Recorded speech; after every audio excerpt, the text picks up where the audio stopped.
राधे राधे। स्वागत है आपका मेरे YouTube channel Gauri Ganesh TV में।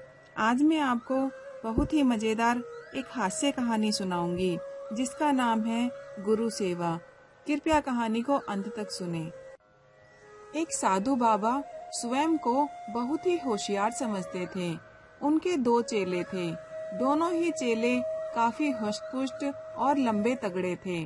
भोजन के बाद जब साधु बाबा अपने आसन पर लेटते तो दोनों चेले बारी बारी से आकर उनके पैर दबा जाते और जब बाबा जी को गहरी नींद आ जाती तब वे दोनों भी अपने अपने आसन पर जाकर आराम करते। एक दिन बाबा जी ने सोचा, क्यों ना अपनी दोनों टांगे दोनों चेलों के हवाले कर दूं।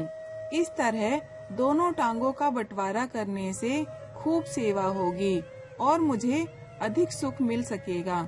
यह सोचकर बाबा जी ने अपनी दाई टांग एक के हवाले और बाईं टांग दूसरे के हवाले कर दी। दोनों टांगे चेलों के हवाले करने के बाद बाबा जी सुख से रहने लगे। चेले भी अपने हिस्से में आई हुई टांग की सेवा तन मन से करने लगे। अपनी अपनी टांग को बहुत मजबूत और स्वस्थ बनाने के लिए उनमें होड़ लग गई। रात दिन मालिशें होने लगी, टांगों को कसरतें कराई जाने लगी और हर तरह से दोनों चेले अपनी अपनी टांगों की रक्षा में लगे रहे। बाबा जी बड़े चतुर थे। वे चाहते थे कि चेलों पर डांट डपट होती रहे। इसके लिए वे कभी बाईं टांग को मोटा हुआ बताते और कभी दाईं टांग को अधिक स्वस्थ हुआ कहते।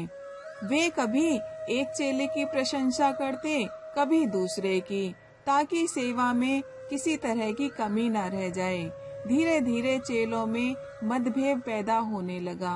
बाबा जी के द्वारा एक की तारीफ करने पर दूसरा चिढ़ जाता। एक से एक बढ़कर दोनों यही चाहते कि गुरुजी उनसे हमेशा प्रसन्न रहें। एक दिन एक चेले के मन में विचार आया। वह सोचने लगा कि यदि मैं बाबा जी की दाईं टांग तोड़ दूं तो दूसरे चेले के पास क्या रह जाएगा। निश्चित ही उसकी तो छुट्टी हो जाएगी। ना रहेगा बांस, ना बजेगी बांसुरी। उस वक्त बाबा जी की दाईं टांग का मालिक कहीं गया हुआ था। दोपहर भोजन के बाद बाबा जी ने अपने आसन पर लेट लगाई कि चेले ने उसकी दाईं टांग को पकड़ लिया। अरे अरे रे, यह क्या करते हो? बाबा जी चिल्ला उठे।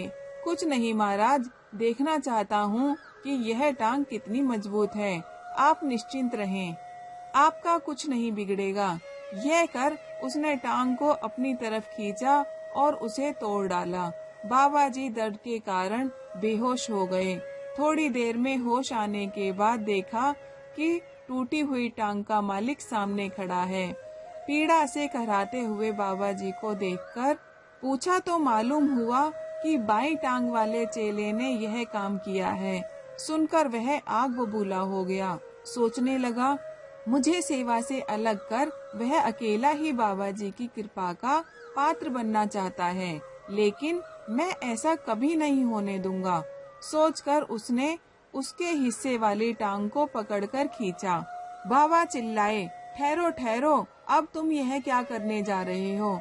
क्रोध से भरे हुए चेले ने उत्तर दिया, इस टांग के साथ मैं भी वही करूँगा जो उसने मेरी वाली टांग के साथ किया है। उसने मेरी टांग तोड़ी है, अब मैं उसका भुर्ता बना डालूंगा। बाबा चिल्लाए, अरे कमबख्तो, ऐसा ना करो, कम से कम एक टांग तो ठीक रहने दो। बाबा ने बड़े प्रेम से उसे समझाया, बेटा यह टांग तो मेरी है, उसकी नहीं। इसे भी तोड़ डालोगे तो फिर मेरे पास क्या बचेगा? चेले ने उत्तर दिया, गुरुजी आप ही कहते हैं कि दुष्ट के साथ दुष्टता ही करनी चाहिए। उसने मेरी वाली टांग तोड़ दी। जब तक मैंने उसका बदला ना लिया मुझे बिल्कुल चैन ना पड़ेगा। मैं इस टांग को तोड़कर ही मानूंगा। यह कहकर चेले ने दाई टांग को पकड़कर खींचा और उसके 4 टुकड़े कर दिए। आपको यह कहानी कैसी लगी? कृपया कमेंट बॉक्स में जरूर बताएं और मेरे चैनल को लाइक करें, शेयर करें, सब्सक्राइब करके बेल आइकन के बटन को जरूर प्रेस करें, जिससे आने वाली हर कहानी आप तक सबसे पहले पहुंच सके। मिलते हैं और नई कहानियों के साथ। राधे राधे।